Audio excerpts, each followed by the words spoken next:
Hello, everybody. So today my guest is Monica. She's a translator, medical translator, and she's a company owner. But please, Monica, tell us a little bit about your background and how you got here.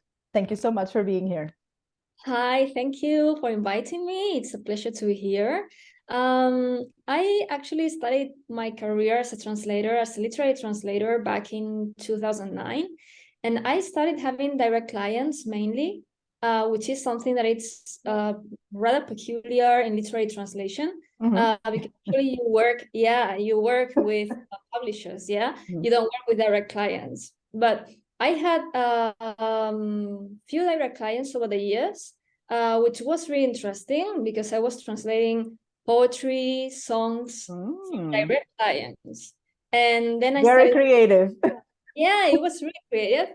I'm actually a writer, I'm a poet, so I've been writing poetry since I was a very little girl. But now I have 5, 6 books published. I'm not sure. I think five books published, 5 collections of poetry. So I consider myself a professional writer, not only a professional translator. So yeah, I started working as a poetry translator. And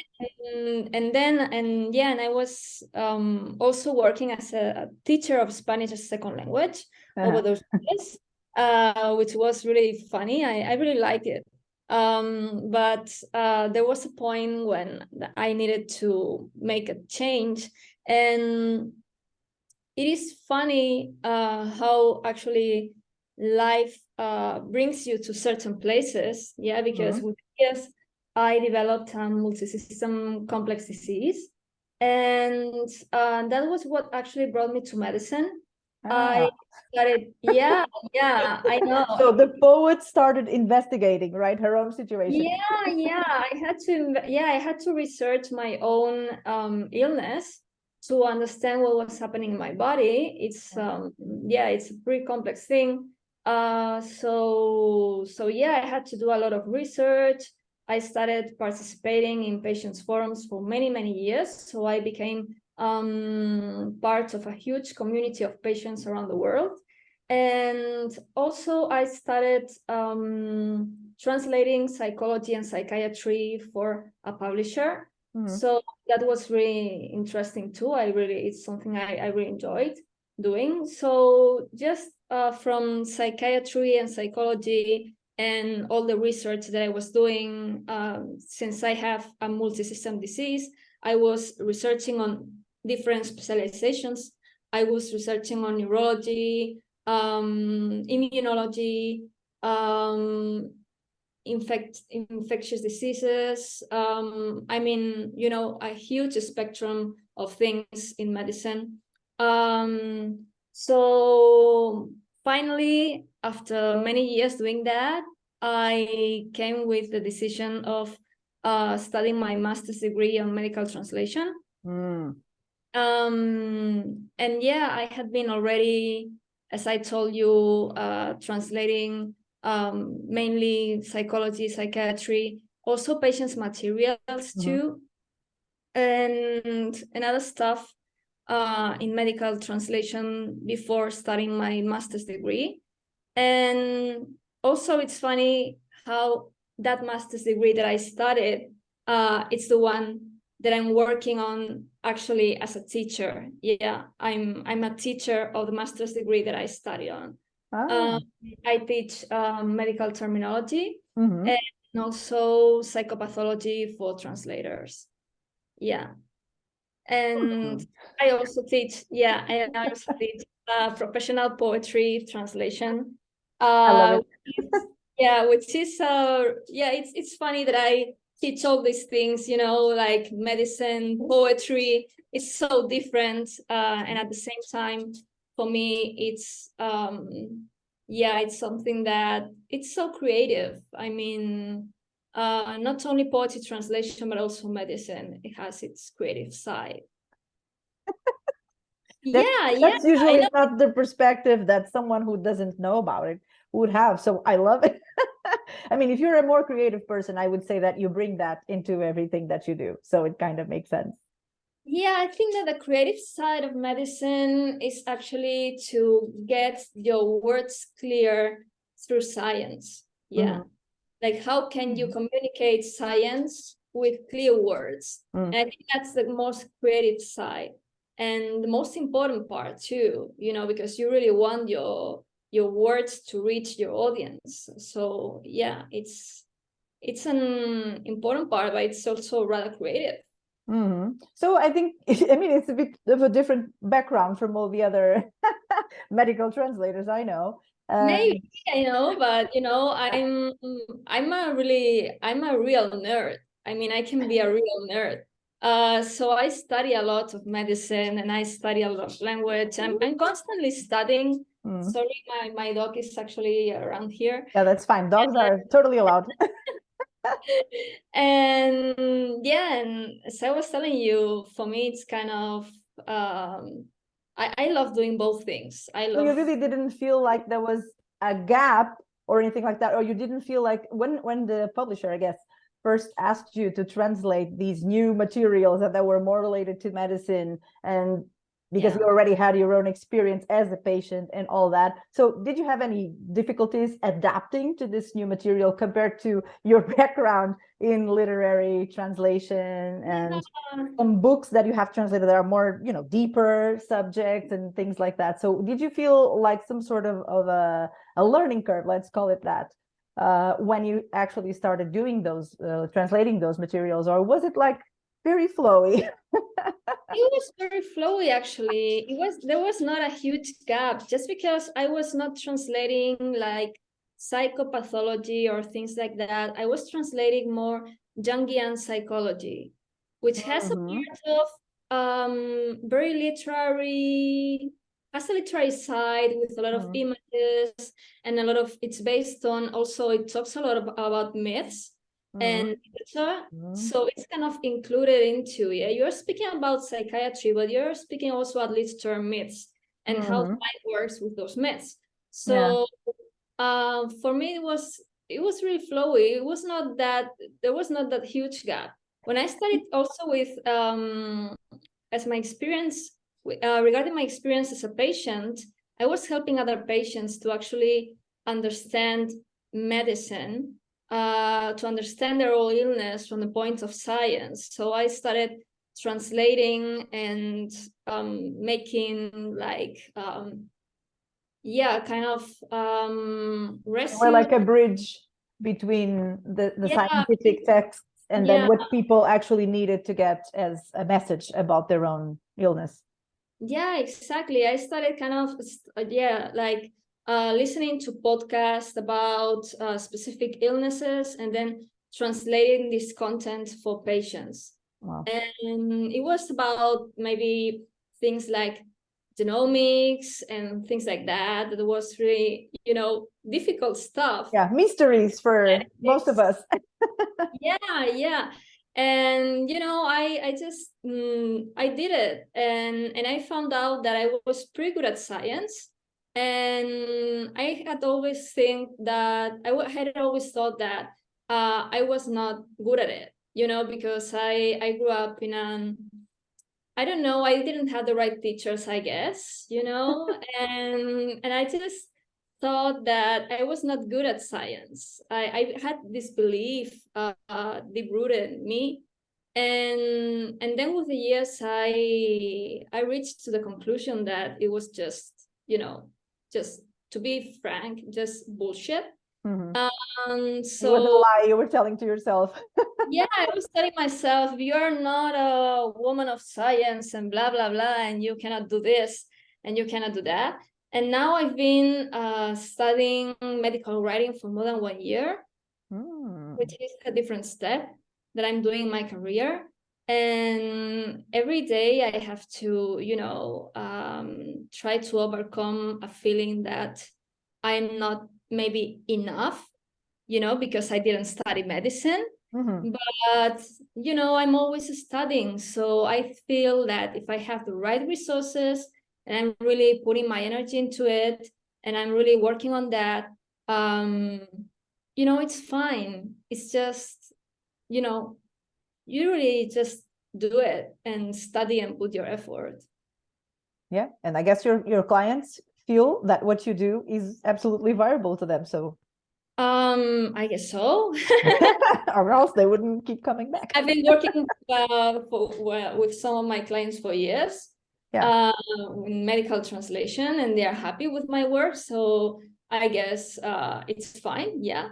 So you still do all of this as a continuum, right? You still write your poetry, you still do your studies, you still translate, you do all of this, right?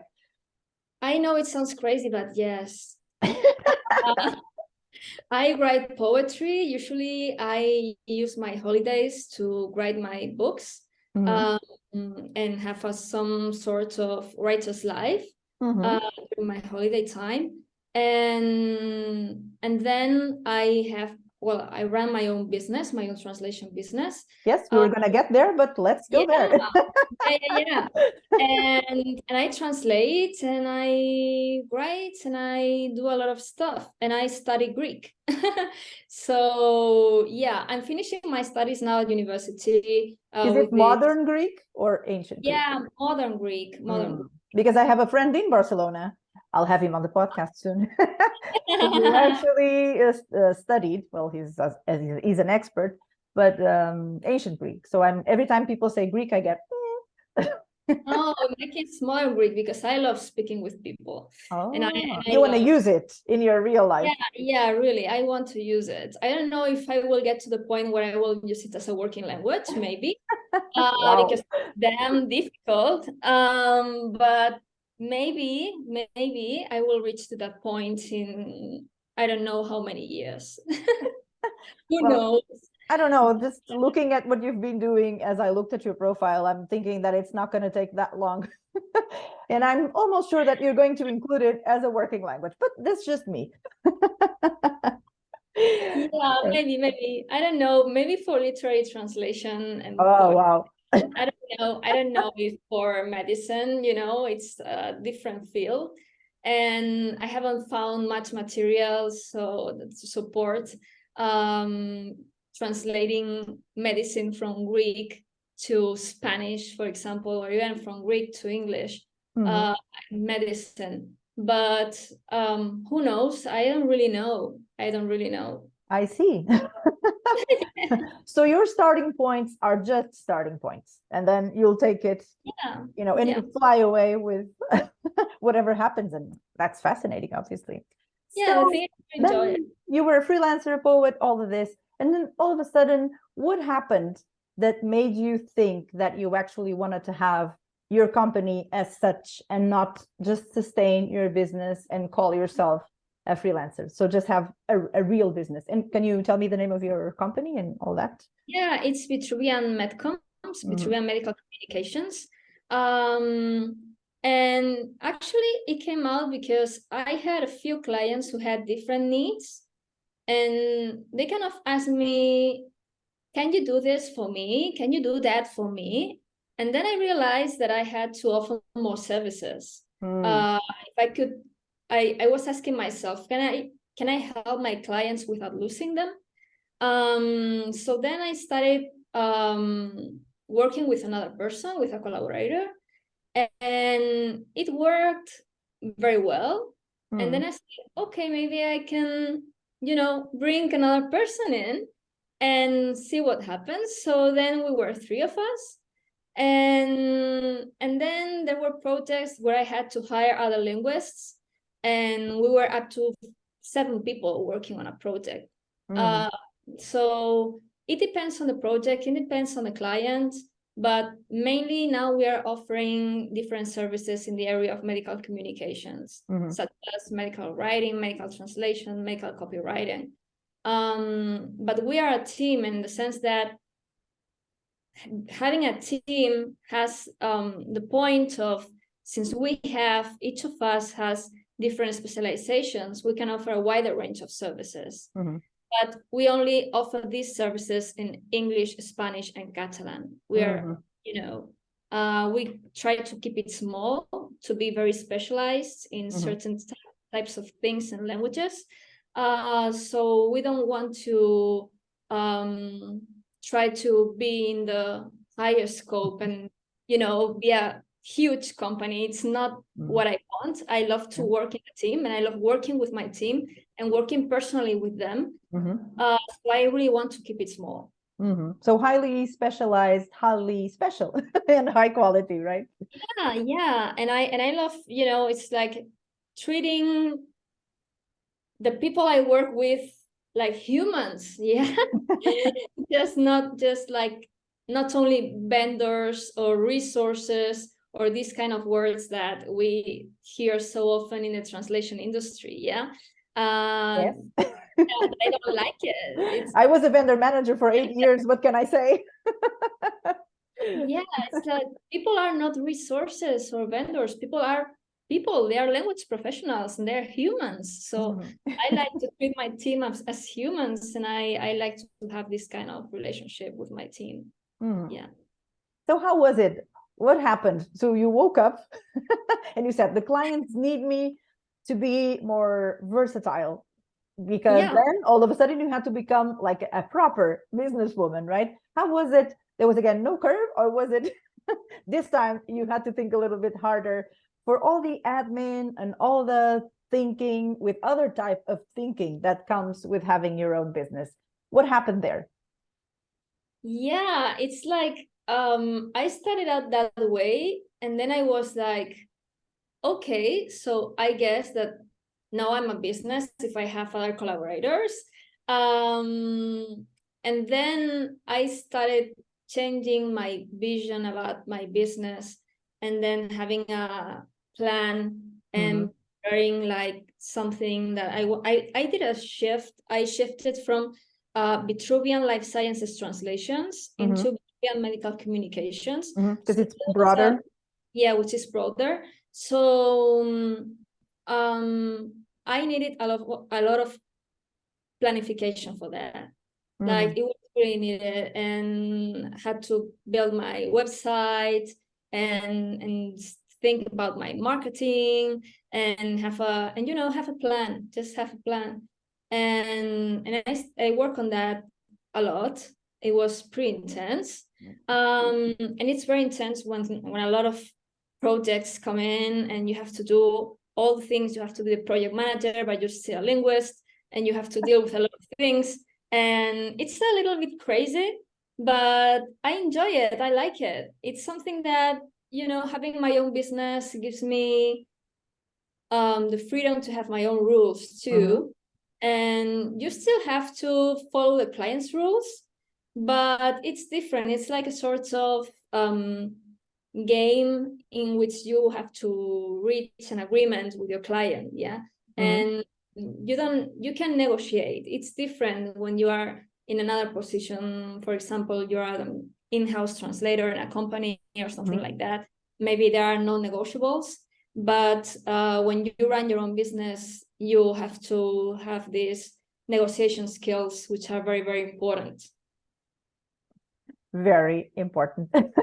So who are your clients mainly? Where are they and who are they? Who are they? Well, I can't say exactly. Oh, I know. I'm not expecting names.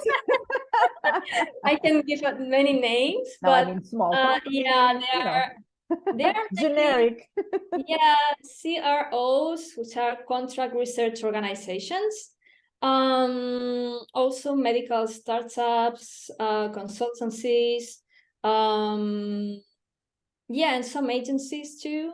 But these are my main clients. And all of them are medical, and we mainly do medical translation in clinical research.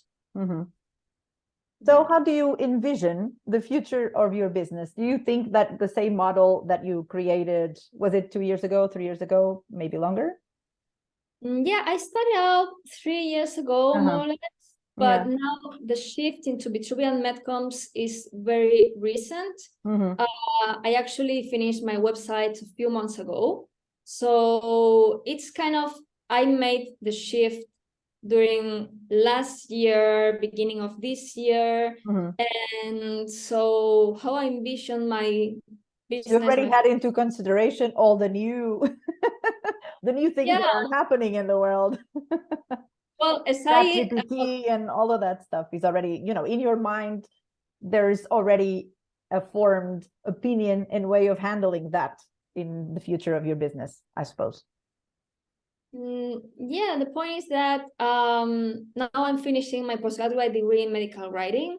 So I see myself as someone that is going to transition from medical translator to medical writer, but also doing some translation work. As yourself, not in your company, because in your company you have all that, right? Yeah, well, in my company, and working together with a team, and just keep on doing that. But I really want to become more a medical writer than a translator. I can follow with translation work because I really like it, but I really enjoy being a writer. So yeah, I would really like to follow that path. Because it's more creative. I mean, I guess you have more freedom. I think. I'm not sure. It's not because I have more freedom or it's more creative. It's because it's more complicated. I love difficult stuff. I see. That's how you evaluate things. That's why you're learning Greek, because you thought, what is a very complicated language that I can learn? Not exactly. That's a different story. Okay. Yeah, but the point is that I really love difficult things and I love challenges. So for me, medical writing is quite a challenge, and I enjoy it a lot. I love it, and I love science. So I think that because I'm a writer, it kind of goes naturally into that, Yeah. Okay. Well, I think it was amazing to hear you, because I was very curious, because I've been following you on social media now the last couple of years, maybe. And it was pretty amazing. And I'm like, I really need to invite Mónica to talk to me. But I forgot to ask you to actually pronounce your name with your real, with the real accent, so that I don't do it wrong before we go. Yeah. So can you say your name? Yeah, Mónica Caldeiro. Right. So it's you explained to me that you were born in Barcelona, but or your family is Galician, and so this is why you are a bit of a say hybrid, but okay, about languages. And quite a hybrid. Yeah. So you speak Catalan, obviously, and you also speak Spanish and Galician. And Galician. So that's amazing. I was born in a trilingual environment, so yeah, that helped a lot with my love for languages. Yeah, I bet, because it's different than myself, right? I was just born in Portugal from a totally Portuguese family. So that's all I got was European Portuguese. So Mónica, thank you so much for being here. I know you're super busy. You do your poetry, you do your company business, you do your freelancing, your writing and your translating and all of that. So it was such a pleasure to get to know you a little better. And I would ask you to then send me your links and all of that for your books and for your new website, so that we can just have everything available for anyone who wants to visit and wants to know even more about you. So thank you so much, and I'll keep on following your work. Thank you a lot. It's been a pleasure. Okay, thank you so much. Pleasure was mine. Thank you.